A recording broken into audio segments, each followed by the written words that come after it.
दोस्तों नमस्कार, मैं हूं आपके साथ दिनेश कुमार। एसबीआई ने पहले ही की थी शिकायत, राम मंदिर ट्रस्ट ने नहीं बदलने दिए कर्मचारी।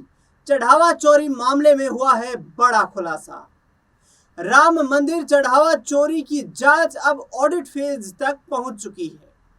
जांच एजेंसियां फाइनेंशियल ट्रेल खंगालने के लिए सभी बैंक खातों से लेन देन की ऑडिट करने में जुटी है। वहीं एसबीआई के अधिकारियों का दावा है कि संदिग्ध अनियमितता की शिकायत ट्रस्ट और पुलिस दोनों से हम 3 महीने पहले ही कर चुके हैं। 3 महीने पहले ही शिकायत कर चुके हैं, लेकिन कोई एक्शन नहीं।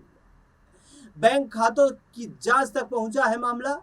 उत्तर प्रदेश के अयोध्या में श्री राम जन्मभूमि तीर्थ क्षेत्र ट्रस्ट से जुड़े चढ़ावा चोरी मामले में जांच तेज हो गई है।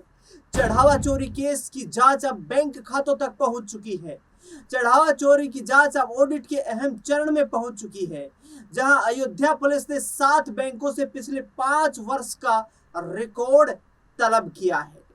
इन बैंकों में ही चढ़ावा चोरी के आरोपों में पकड़े गए 8 आरोपियों और श्री राम जन्मभूमि तीर्थ क्षेत्र ट्रस्ट के खाते हैं।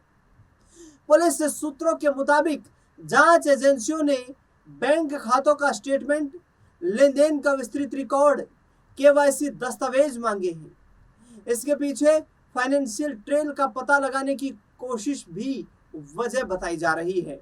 जांच करने बैंक पहुंची अयोध्या पुलिस की टीम।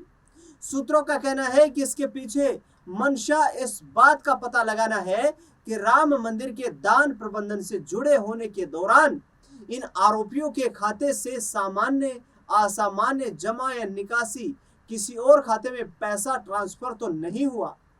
बताया जाता है कि चढ़ावा चोरी की जांच के दौरान पुलिस की एक team state bank of India, SBI की अयोध्या धाम शाखा भी पहुंची, जहां ट्रस्ट का दान से संबंधित खाता संचालित होता है। पुलिस टीम ने एसबीआई की ब्रांच से बैंकिंग रिकॉर्ड जुटाए। पुलिस ने 6 अन्य बैंकों की ब्रांच का भी दौरा किया, जहां जांच के दौरान जमा पर्चियों के साथ ही बैंक खाते के स्टेटमेंट, लेन देन के रिकॉर्ड की भी जांच की जा रही है। पुलिस व ट्रस्ट ने नहीं की कोई कार्रवाई। जमा पर्चियों और लेन देन के रिकॉर्ड से मंदिर प्रशासन की ओर से दर्ज दान का रिकॉर्ड मैच कराकर भी देखा जा रहा है। बैंकिंग रिकॉर्ड का मिलान सीसीटीवी फुटेज और अन्य डिजिटल साक्ष्यों के साथ ही उपस्थित रजिस्टर, नगद जमा रजिस्टर और जांच के दौरान जब्त किए गए अन्य दस्तावेजों से भी किया जाएगा।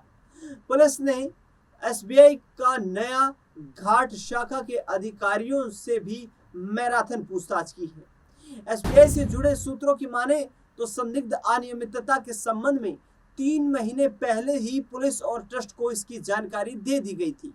अनियमितता की बैंक की ओर से इस संबंध में जानकारी दिए जाने के बाद भी न तो पुलिस और न ही ट्रस्ट ने इसे लेकर कोई बड़ी कार्रवाई की। सूत्रों का यह दावा है कि बैंक में चढ़ावा गिनने वाले कर्मचारियों को भी 3 महीने पहले ही बदलना चाहा था, लेकिन ट्रस्ट से जुड़े लोगों ने इसके लिए अनुमति नहीं दी। अब यहाँ पर देखिए, बैंक की तरफ से ट्रस्ट को भी और पुलिस को भी 3 महीने पहले यह बता दिया गया था कि कुछ अनियमितता लग रही है, गड़बड़ी लग रही है, गड़बड़ झाला लग रहा है। ना ट्रस्ट की नींद टूटी और ना ही पुलिस सख्ते में आई।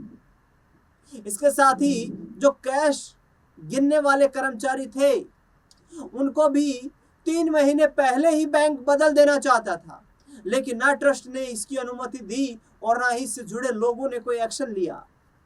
एसआईटी की अब किन पहलुओं पर नजर है?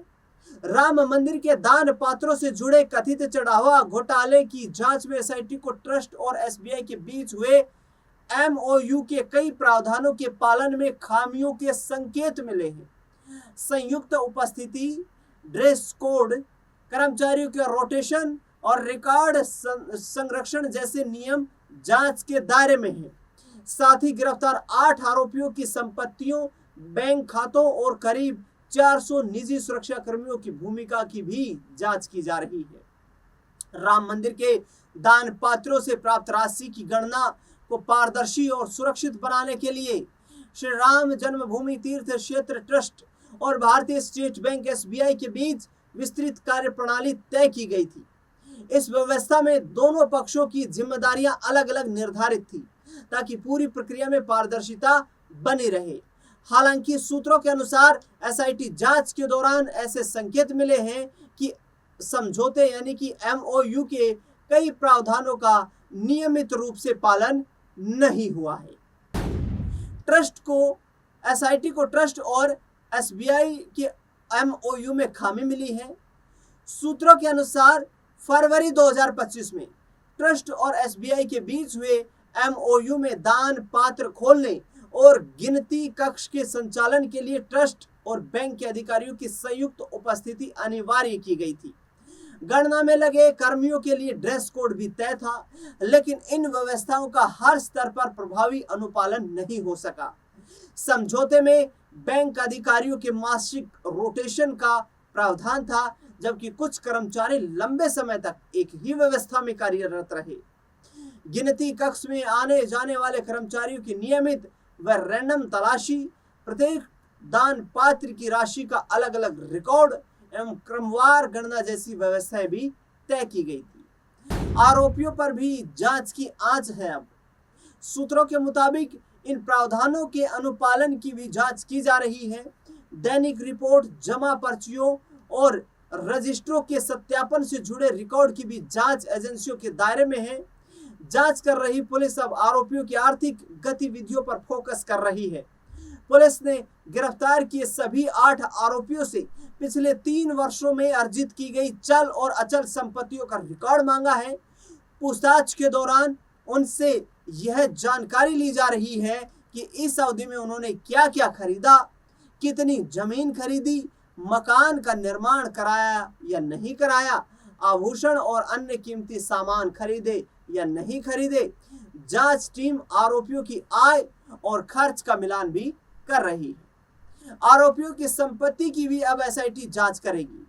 बताया जा रहा है कि आरोपी जो हैं उनकी संपत्ति की जांच भी अब एसआईटी के द्वारा की जाएगी। यहाँ तक कहा जा रहा है कि लवकुश मिश्रा जैसे लोगों ने यहाँ पर 3 मंजिला इमारत तक खड़ी कर ली है। ऐसे में अब एसआईटी की जांच के संदेह में वो आ चुके हैं और एसआईटी इन तमाम 8 लोगों के खिलाफ जो एफआईआर दर्ज हुई है उनकी संपत्तियों की जांच करेगी। संपत्तियों की जांच से वो साक्ष्य जुटाने का प्रयास करेगी कि आखिरकार कितनी सैलरी पर काम करने वाला कोई कर्मचारी कितनी संपत्ति जुटा सकता है। यानी सीधे तौर पर अब जो आरोपित कर्मचारी हैं उनकी जांच होगी, साथ ही चंपत राय और अनिल मिश्रा जैसे लोगों पर भी जांच की आंच आ सकती है। सूबे के मुख्यमंत्री योगी आदित्यनाथ पहले ही इस मुद्दे को लेकर काफी गंभीरता के साथ कह चुके हैं कि जिसने भी भगवान राम के घर में डाका डालने का प्रयास किया है, कानून उन्हें बख्शेगा नहीं और जल्द से जल्द उन आरोपियों विस्तृत पहचान करके उन्हें कड़ी से कड़ी सजा दिलाने के लिए सरकार प्रतिबद्ध है और सरकार कानूनी कार्रवाई को सुनिश्चित करेगी। देखना बेहद दिलचस्प रहेगा कि आखिरकार क्या और बड़े बड़े खुलासे होते हुए नजर आते हैं। इस खास रिपोर्ट में फिलहाल के लिए इतना ही। देश दुनिया से जुड़ी हुई बड़ी खबरों के लिए लगातार बने रहे हमारे साथ। अपनी राय प्रतिक्रिया कमेंट बॉक्स में देना बिल्कुल ना भूलें। धन्यवाद।